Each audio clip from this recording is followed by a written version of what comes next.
मैं भारत को भारतीयता की मान्यता के आधार पर फिर से खड़ा करना चाहता हूं, उस काम में लगा हूं। अब तीसरी किस्सा बताता हूं कि चूंकि वहां ठंड बहुत है तो सब्जी नहीं बन सकती। सब्जी पकेगी कैसे? बॉइलिंग पॉइंट चाहिए ना, उबाल का तो बिंदु चाहिए। दाल को पकाना हो तो दाल नहीं पकेगी, सब्जी बनानी हो तो सब्जी नहीं पकेगी।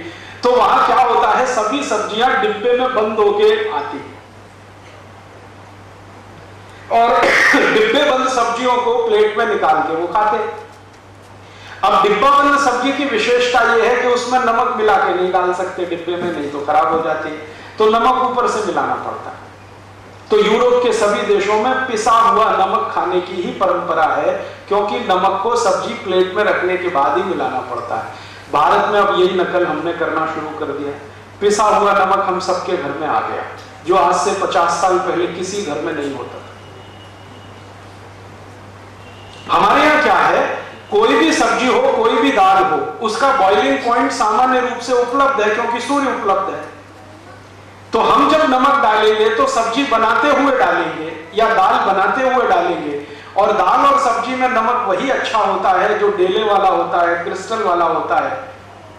वो डाल के अगर आप सब्जी बनाएंगे तो तासीर है दूसरी, और ये जो पिसा हुआ नमक डालेंगे तो बिल्कुल तासीर बदल जाएगी।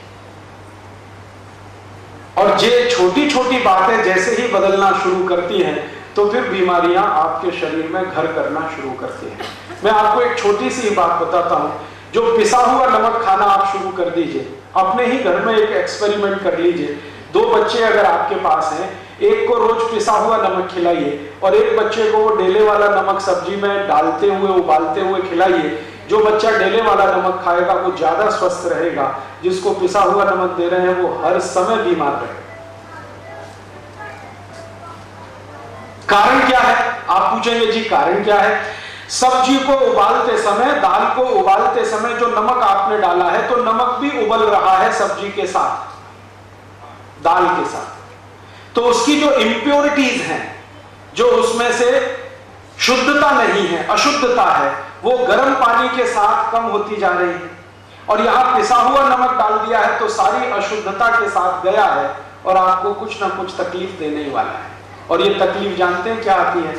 आजकल ज्यादातर माताओं बहनों से मैं एक ही शिकायत सुनता हूं, ओ राजीव भाई हमको थायराइड की समस्या हो गई। ये थायराइड उन सभी को होने वाला है जो पिसा हुआ नमक खाएंगे। और थायराइड के दोनों ही हिस्से हैं, हाइपरथायराइडिज्म, हाइपोथायराइडिज्म, दोनों में हम फंसे हैं और हमारी करोड़ों माताओं बहनें फंसी हैं। उसका एक छोटा सा कारण है पिसा हुआ नमक। जितने दिन आप ये खाते रहेंगे, थायराइड से कभी भी बाहर निकल ही नहीं सकते, कितनी भी गोलियां खाएं, कितने भी इंजेक्शन लगाएं। लेकिन जैसे नमक बदल देंगे, बिना दवा के थायराइड ठीक हो जाएगा। मेरे पास बहुत सारे पेशेंट आए थायराइड के, ज्यादातर माताएं आती हैं, क्योंकि उनको थायराइड की समस्या पुरुषों की तुलना में ज्यादा होती है सेंसिटिविटी के कारण। तो वो आती है शिकायत लेके, क्या बताएं इतना थायराइड बढ़ा हुआ है, फिर मैं ये गोली खाती हूं तो शरीर और बढ़ रहा है, मोटापा बढ़ रहा है। और एक महिला तो एक बार मेरे पास आई थी जिनका वजन तो मुश्किल से 60 किलो था, लेकिन शरीर देखो तो लगे 100 किलो का, जैसे फुटबॉल में हवा भर दी हो। तब मैंने उनको समझाया कि आपकी समस्या क्या है। उनके समझ में आ गया। मैंने कहा बस कल से आप ऐसा करो, नमक बदल दो, पिसा हुआ नमक खत्म कर दो, डेले वाला लाओ। वो बहन जी ने शुरू किया है, अभी 8 महीने हो गए हैं, वो बराबर हो गई। 58 किलो वजन है, वैसा ही शरीर है।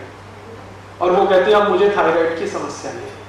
अब वो कहती है राजीव भाई मैंने लाखों रुपए खर्च कर दिए, 8 साल से मैं दवा खा रही हूं, इतने इंजेक्शन ले लिए, कहां मैं गई डॉक्टरों के चक्कर में, लेकिन किसी डॉक्टर ने ये नहीं बताया कि आप ये नमक पिसा हुआ मत खाओ। मैंने कहा उन्होंने नहीं बताया, उसके पीछे कारण दूसरा है। कारण ये है कि अगर आप ठीक हो जाएंगी तो डॉक्टर का धंधा कैसे चले?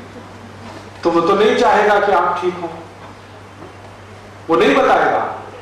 जानता वो भी है, जो मैं बता रहा हूं वो डॉक्टर भी जानता है, बताएगा नहीं। तो ऐसे छोटे छोटे से हमारे अपने जीवन में बिना सोचे समझे किए गए नकल के काम हमको इतनी बड़ी समस्याओं में फंसा देते हैं। दोस्तों सबसे पहले तो चैनल सब्सक्राइब करें, फिर लाइक, कमेंट और शेयर करें। और हाँ, हमारा एंड्रॉयड ऐप डाउनलोड करना ना भूलें।